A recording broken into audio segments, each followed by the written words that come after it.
అన్న అన్నకు ఒక సైనికులాగా పనిచేస్తా అని చెప్తున్నా.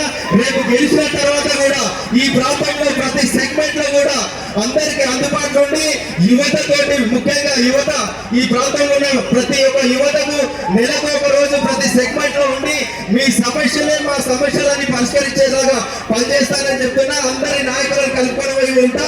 రాష్ట్రం నుంచి వచ్చే మా ప్రభుత్వం ప్రజాప్రభుత్వం, ప్రజాపాలన మాదన్న.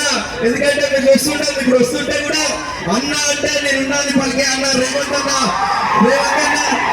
ఆధ్వర్యంలో ఈ ప్రాంతాన్ని అభివృద్ధి చేసే బాధ్యత మేము తీసుకుంటాం. అదేవిధంగా కేంద్ర నిధులు, రాష్ట్ర నిధులు తీసుకొచ్చి మీ అందరినీ అభివృద్ధి బాటలో తీసుకోవతామని తెలియజేస్తున్నా. ఎందుకంటే ఈ రోజు బీఆర్ఎస్ క్యాండిడేట్ ఉన్నాడు, వెంకటరామరెడ్డి ఉన్నాడు. ఆయన ఎవరికైనా అందుబాటులో ఉంటాడా? కానీ నీలం మధు ఎప్పుడు పేదల ప్రజలు ఉంటాడో, ఎప్పుడు అందుబాటులో ఉంటాడో, మిమ్మల్ని కలుపుకోయే వ్యక్తిగా ఉంటాడని తెలియజేస్తున్నా. జై కాంగ్రెస్, జై కాంగ్రెస్. రేవంత్ నాయకత్వం, రేవంత్ నాయకత్వం. కేసీఆర్ ఫామ్ హౌస్ లో ఇంకా 2 పెగ్గులు ఎక్కువ ఆగాలి. జై రేవంత్, జై రేవంత్, జై